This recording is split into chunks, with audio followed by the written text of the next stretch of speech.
other guys are in the background, so I can take a little bit less time to detail on them.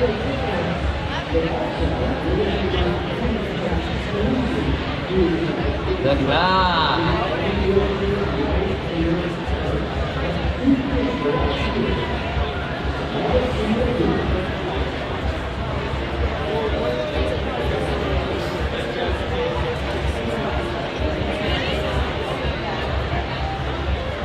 I put someone for his little pizza badge.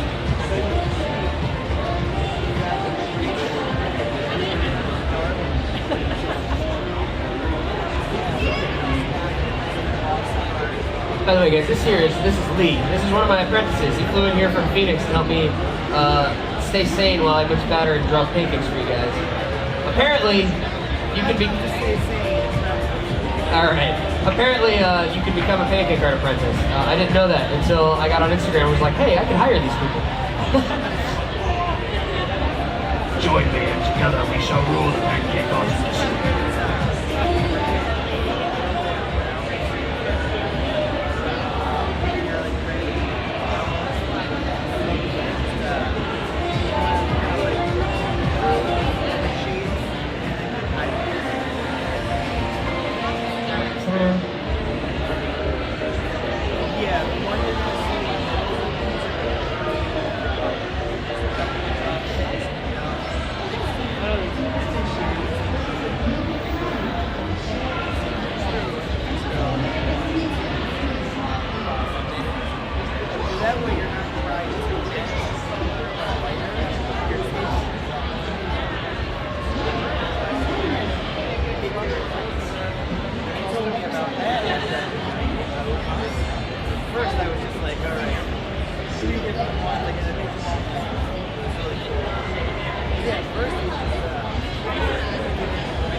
Actually, I kind of want to answer that over here. So, you asked what batter we use. We get that question a lot as far as what batter we use, what consistency, that sort of thing. There's a specific brand we get from a restaurant supply store. They're not sponsoring us. So. But in my experience, it doesn't really matter the brand you get. What matters more than anything else is the consistency. So I've done pancake art just as detailed, just as beautiful as this like I've done vegan, I've done gluten-free, I've done homemade, I've done from scratch, I've done like all kinds of store-bought mixes. And almost all of them can be made to work as long as you understand that what's the most important thing is not so much the ingredients, but the consistency. And a lot of times you'll look at like a lot of store-bought pancake mixes will tell you, like don't overmix, the part of the reason they want you not to overmix is because they, a lot of people want their pancakes to stay sort of light and fluffy. You don't really want your pancake batter to be light and fluffy if you're doing pancake art. It's a little counterintuitive, but like we really mix the heck out of the pancake batter when we want it to be smooth, we want it to be even. More than anything, it's because it has to go through these tiny little apertures on the tips of these bottles, and so when you mix pancakes that are, when you don't overmix, there's a lot of air still in there, and that's what gives you that light, spongy texture that people really like on the pancakes usually. You don't want that for pancake art. So yeah, there's a lot of different brands you can use, almost any store-bought brand. We prefer just add water mixes, mainly because we travel so much, and you know, there's nothing like trying to get a box of eggs through customs. So yeah, when we travel, we really like to stick with something simple, something dependable, something that if something goes wrong, it won't be hard to take care of it in some new random place. It's not that hard to get water if you have just regular mix. It can be kind of a pain in the butt to go and find, you know, perishable items. So yeah, it doesn't really matter the brand, it matters the consistency more than anything else.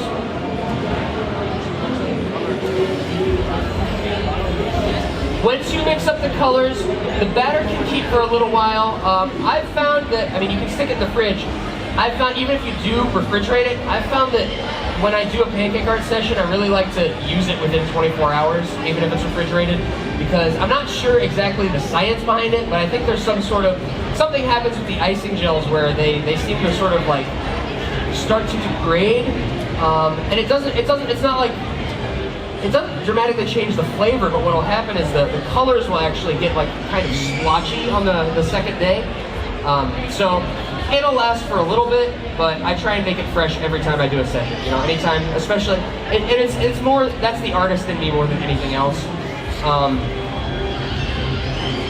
It's a question of like, if it affects the art, then I feel like it's something that I should be mindful of. Okay, all right, we're almost there.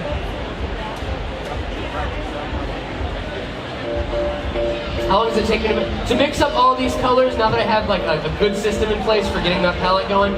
I mean, we showed up here like an hour in advance, and I mean, to do a full palette like this, it took, to mix them all and get everything set up, it probably took about 45 minutes. If I was just using my speed palette, or, I mean, and the thing is, you can do fancy pancake art with just these three colors.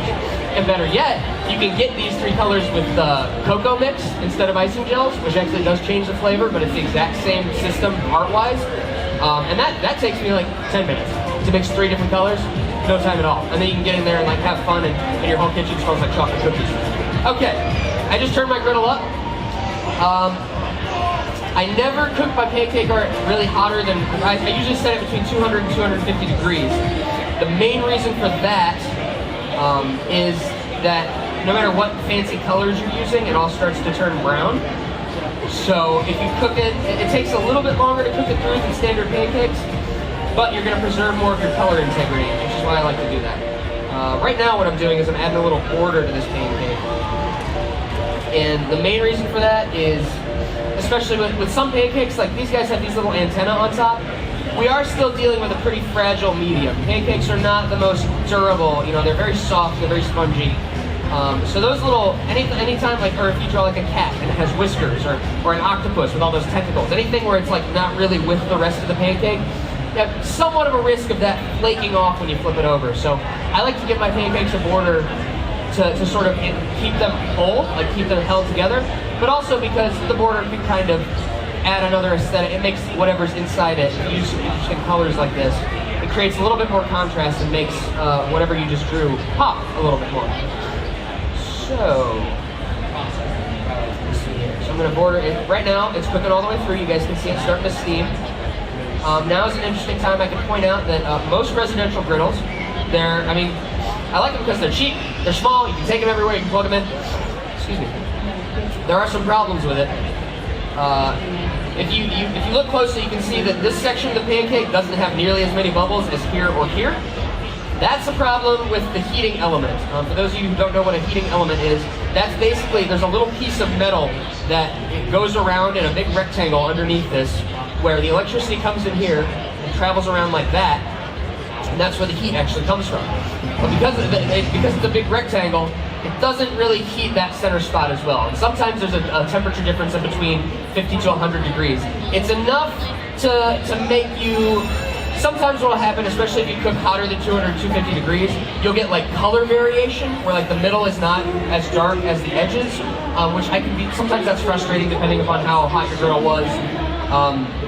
Most importantly, it's good to know that exists, because even if this edge is ready to come off, like you can see that that's kind of loosening a little bit, that centerpiece probably still needs some time. And so if I try and get under there and flip it before it's ready, I'm gonna destroy all that hard work I just did. And then you guys are all gonna make fun of me. I'm not gonna get any more gigs. It's gonna be terrible. Some of you might know that this is not usually used in kitchens. This is a spackle knife, as used for spackling walls. I have not used this one in particular for spackling walls, so you know, ServSafe certified. But I use this because it gives me a very firm, flat edge. So back to what I was saying about I don't use any non-stick spray. The Pancake's stuck a little bit, but it is stuck. It's not like you can see, especially in that middle spot. It's hugging the griddle a little bit. So what I use this for is to kind of come through and carve it. Like, I'm not scraping hard or anything. I'm just kind of like nudging it piece by piece. I learned early on that if you rush this part, you're gonna regret it and you're gonna waste your time. But once it moves, once the whole thing releases like that, that's when you can probably get ready to flip it over. I'm gonna turn this back down so it starts cooling off. So then I take out my fancy schmancy big spatula. A lot of times people are freaked out about flipping. It's all about physics. It's all about like weight displacement. Pancake's got a certain amount of weight. If I try and stick the spatula there and flip it that way, you're gonna have that much pancake hanging off the edge, and you got a good chance of cutting it in half. But if you can kind of, so usually what I'll do is I'll kind of come at it from an angle, and that'll get enough of the pancake under there that it's not really gonna damage it, especially if I flip it fast enough. So, you ready guys? You waited long enough, right? Here we go.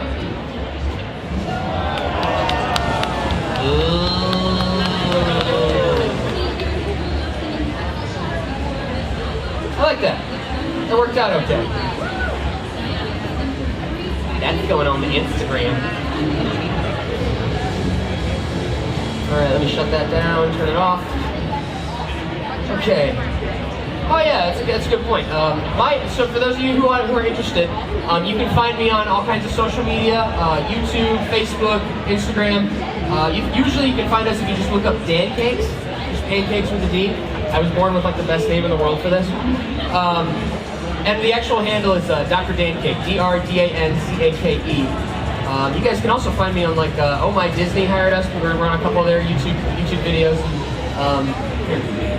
So now that I've done, this is the demonstration one. The 3 aliens. Oh, are they sliding off? There they go. There they go. And flop.